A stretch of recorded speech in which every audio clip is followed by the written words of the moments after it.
नमस्कार, NDTV India में आपका स्वागत है। मैं हूं मनोरंजन भारती। आज चर्चा करेंगे एक ऐसी खबर पर जो कि काफ़ी दर्दनाक है और संगीत जगत से जुड़ा हुआ है, खासकर पंजाबी संगीत जगत से।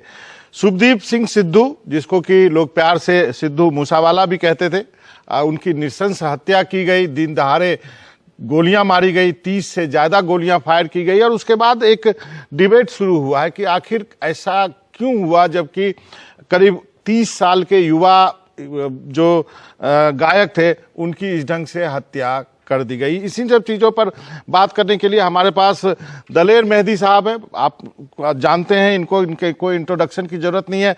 दलेर पाजी, आपका बहुत बहुत शुक्रिया, आपने वक्त निकाला एनडीटीवी से बातचीत करने के लिए। मेरा पहला सवाल है, जब आपने ये खबर सुनी तो आपको जाहिर है बहुत सदमा लगा होगा, धक्का लगा होगा।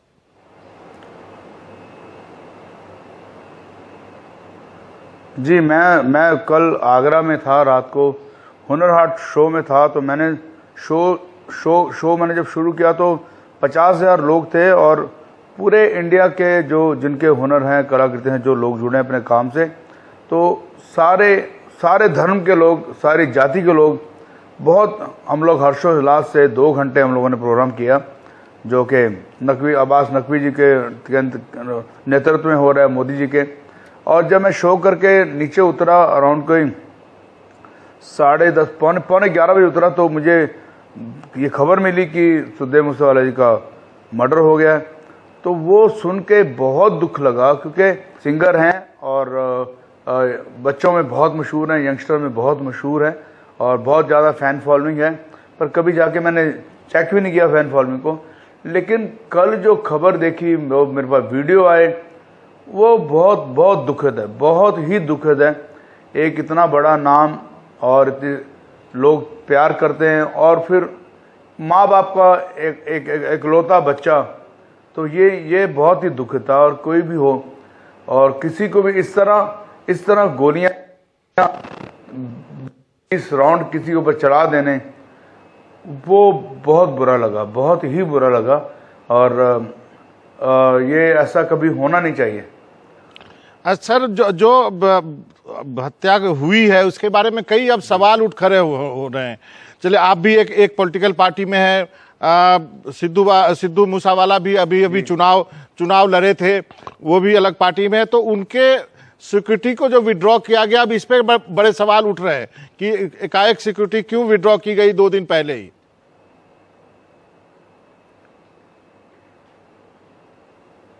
ये देखिए, ऐसा पता क्या होता है, इसमें हम लोग जो मर्जी अटकलें बनाते जाएं, स्टोरियां बनाते जाएं, और ये जो कुछ हुआ है, ये अचानक, इसको आप कहते हैं कि ये जो हादसा हुआ, कोई ऐसा नहीं है कि कोई इसके साथ इन्वॉल्व के प्लान हो के। हाँ, उनको ये पता लगा कि उनको काफ़ी धमकियां मिलती थी, उनके पीछे काफ़ी थ्रेटन होता था।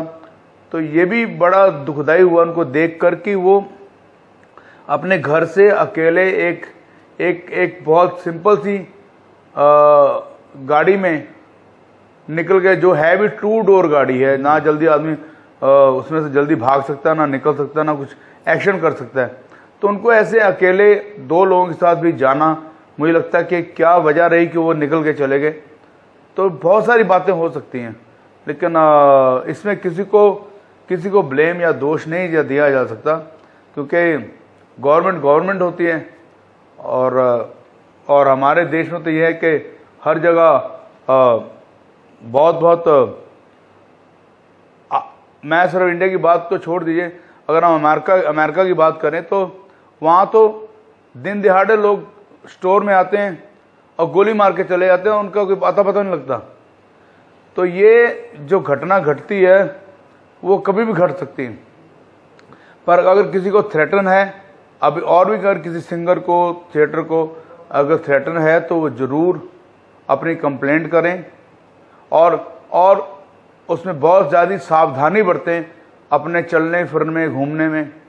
और वैसे भी आजकल तो एक ट्रेंड है, जितने सिंगर हैं उनके साथ 5-5, 6-6 बाउंसर होते हैं, 3-3, 4-4 उनके यार दोस्त साथ में होते हैं।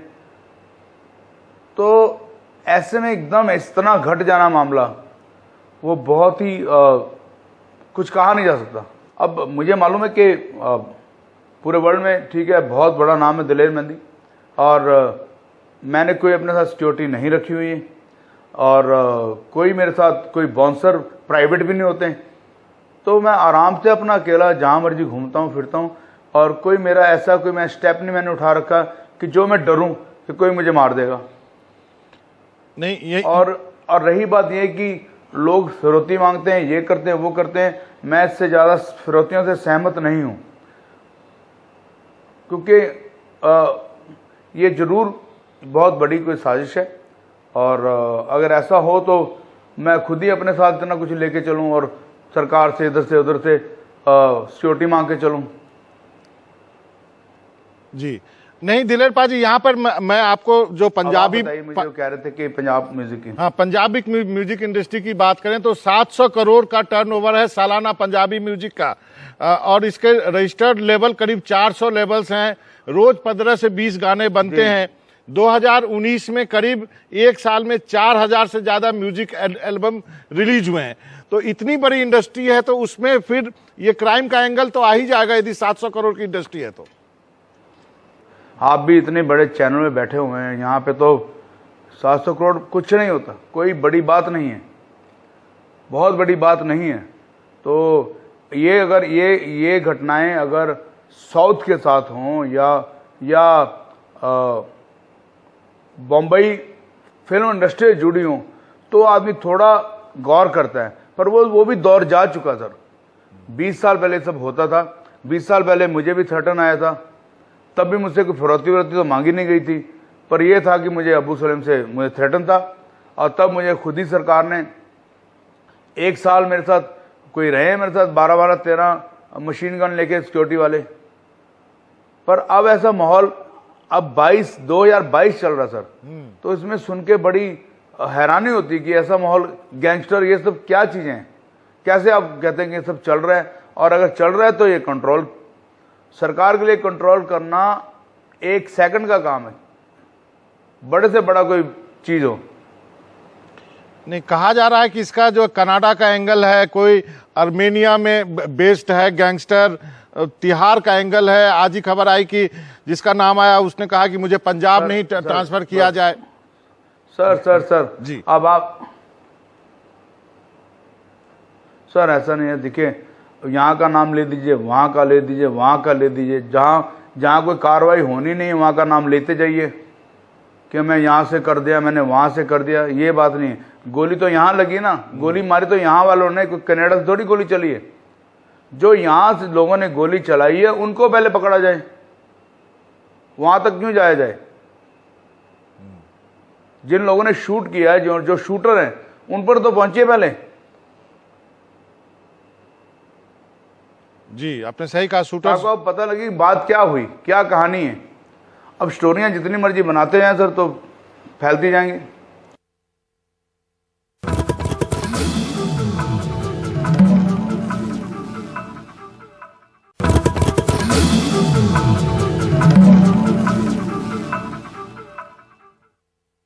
पंजाबी जो गाने की इंडस्ट्री है उसमें ये भी कहा जाता है कि मीनिंगफुल गाने, एक आप लोगों का दौर था जो हम लोग सुना करते थे, आपको सुना करते थे, गुरदास मान साहब को सुना करते थे। ये सब एक मीनिंगफुल गाने होते थे, हेल्दी गाने होते थे, लेकिन बाद में ऐसा कहा जा रहा है कि बहुत डिटेरिएट किया। हाँ दौर था नहीं, दौर है सर, कल दौर है। हम लोग कल रात को आगरा में 50,000 ऑडियंस के साथ अपने गाने का क्या है, दौर था नहीं, दौर है। हमने गाने ही इस तरह के गा रखे हैं कि जहाँ पे हर बच्चा, हर फैमिली वाला उसको सुन के एंजॉय करे, मस्ती करे, इन्वॉल्व हो। हम लोग परसों दिल्ली में थे, 15,000 करोड़ था। कल हम लोग रात को आगरा में थे, 50,000 करोड़ था। दौर था नहीं, दौर है। हम लोग यूट्यूबर नहीं है, हम लोग इंस्टा वाले स्टार नहीं है, हम लोग लाइव वाले लोग हैं और लगातार शो कर रहे थे। लेकिन आप ये मोटिवेशन वाले सॉन्ग से दंगल दंगल गाना गाया मोटिवेशन का, ले छलांग 2020 में गाया, उरी गाया। तो हम लोग, आप जो गाने भी, आप जो मैं अपनी बात करता हूं, मैं इसलिए किसी चीज से डरता नहीं हूं कि गाने हम लोग सेलेक्ट करते हैं जो कि मीनिंगफुल हों और पब्लिक को उसका फायदा हो और मुआशरा अच्छा हो। क्या आप मानते हैं कि पंजाबी म्यूजिक इंडस्ट्री में जल्दी पॉपुलर होने के लिए गानों में गन कल्चर को और ड्रग्स को बढ़ावा दिया गया?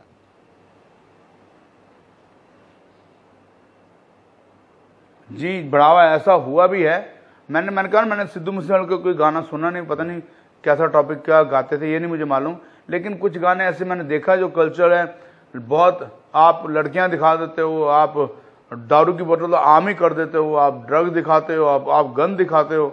तो ये हम लोग, हमारा जो कल्चर कोई हमारा कोई और कंट्री वाला नहीं है जहाँ पे हम लोग गैंगस्टर दिखाते हैं, जो ऐसा पंजाब में सिस्टम है ही नहीं। आप उसको ऐसे दिखाते हो तो फिर उसका तो क्या किया जाए। फिर आपका कोई प्रोग्राम गुड़गांव में होने वाला था, आपने इसी के वजह से कैंसिल कर दिया है वो? जी, मेरा कल आज हमारा सुबह ही गाना हमने लॉन्च करना था, तो मेरी फिर खट्टर साहब से बात हुई। सीएम खट्टर साहब वो भी बहुत आहत हैं, बहुत दुखी थे वो, और उन्होंने कहा कि दिलेर जी ऐसा साहब ये बहुत बुरी दुर्घटना है, तो हम लोग को चाहिए कि, मैंने कहा सर जैसा आप सोचे बहुत अच्छा सोचे, मैं भी कहने वाला था। तो हमने अपना प्रोग्राम जो है वो पोस्टपोन कर दिया, डेट नहीं रखी है, पर हमने दो वीक आगे कर दिया, क्योंकि ये बहुत ही अभी दुखद घटना इतनी बड़ी है कि इतना पंजाब में और पूरे फैंस में, हम सब आर्टिस्टों में ये बिल्कुल मातम का माहौल छाया हुआ है। तो हमें इसलिए अपना गाना लॉन्च होना था हमने स्थगित कर दिया। चलिए, एक अंतिम सी गुजारिश है, मूसेवाला के याद में कुछ कहना चाहेंगे? रब मूसेवाला जी की आत्मा को बिल्कुल अपने चरणों में निवास दे, पूरे परिवार को, उनके फैंस को बल बख्शे, उद्यम बख्शे इस दुख की घड़ी से बाहर निकलने से। आप सबका बहुत शुक्रिया सारे मीडिया का कि आप लोगों ने पेन लिया और घर घर लोगों तक पहुंचाई, इस खबर को पहुंचा रहे हैं। हम आपके भी बहुत शुक्रगुजार हैं। बहुत बहुत शुक्रिया सर। दलेर पाजी, आपका भी बहुत बहुत शुक्रिया, आपने वक्त निकाला एनडीटीवी से बातचीत करने के लिए। Thank you sir.